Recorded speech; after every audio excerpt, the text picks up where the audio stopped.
Okay, I wrestled it down. So now you have your elastic that has been fed through there, which was very hard to do in miniature. And then of course your little hole here that it's fed through, and you're going to want to sew it down on top of each other. The best way to do that is go ahead and kind of bunch that up so you have room to work, because you want it pulled out. You want to make sure that you're doing it flat and that it's not twisted up on the inside. But you go ahead and you sew this down, which again is so hard to do in miniature. Have I whined about that enough yet? Try to get it under your foot. Usually, like when you're doing a waist, elastic for your waist, you're probably going to want to overlap it, you know, an inch or inch and a half, whatever you like. There's no set rule. Obviously you don't, and this is hard to get under your foot too. Get it just right.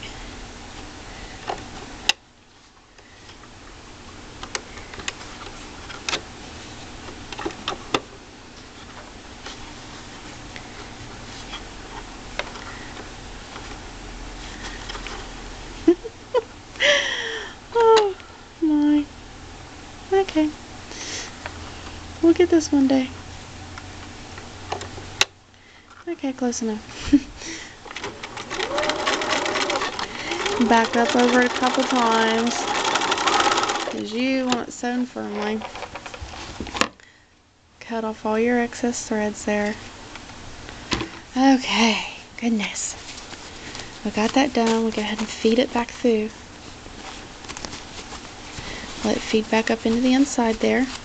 Get it to where it lays flat. And then you go ahead and sew, close your opening.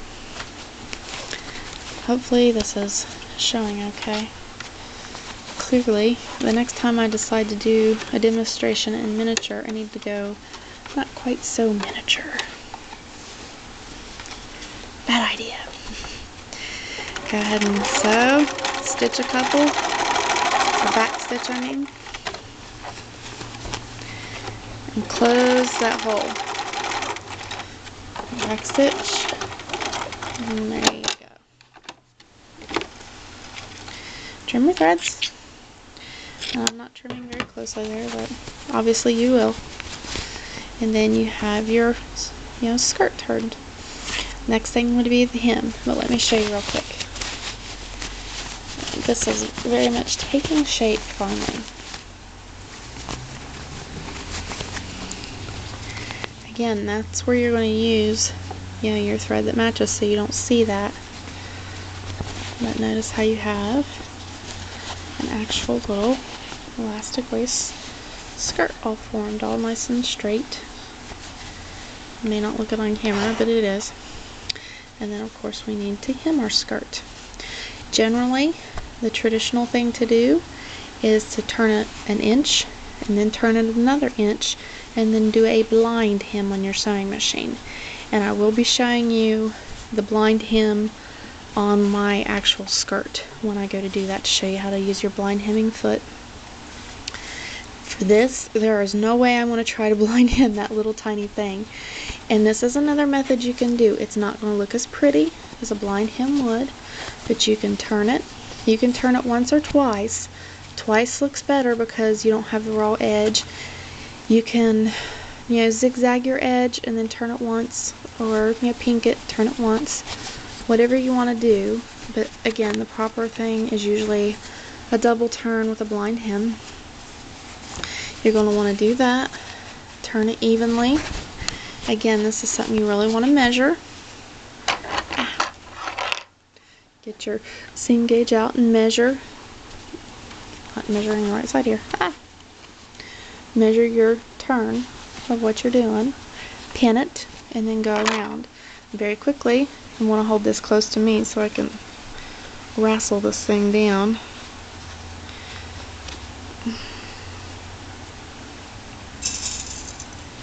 Okay. Actually, I think a lot of my problem is where I turned it right side out. It's so much easier to work with when you have it wrong side out. Okay.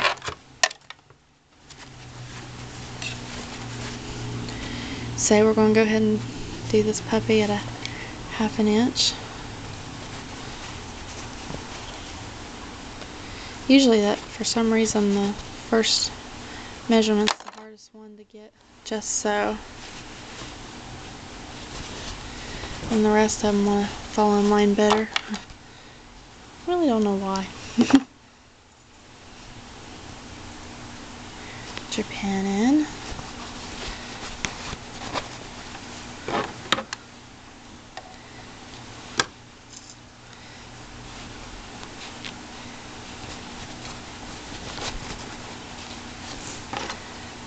Okay. And then, again, just kind of like when we did the casing, you want to sew evenly and in a thread that matches. Most people do like to start and stop at their side seam. Whatever works, as long as you match it up neatly.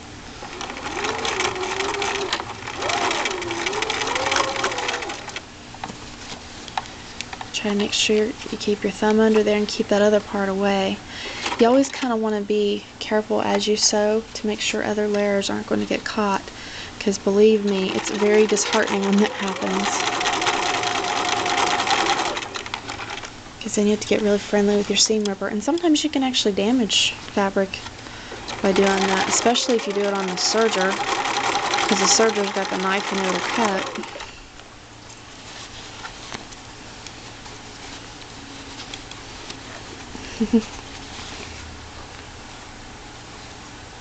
Little thread out of there. And again, kind of keeping that underside out.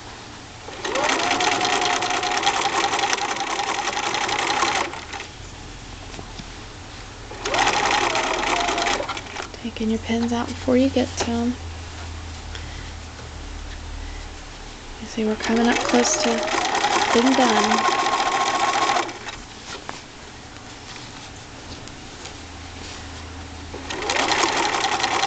And then you meet up with your back stitch, and there you go. Try to make sure when you clip your threads you don't clip the material, because it will probably make you cry. Okay, threads all clipped. A very basic hem is turned, and again, that's not the prettiest way to do a hem, but it's functional.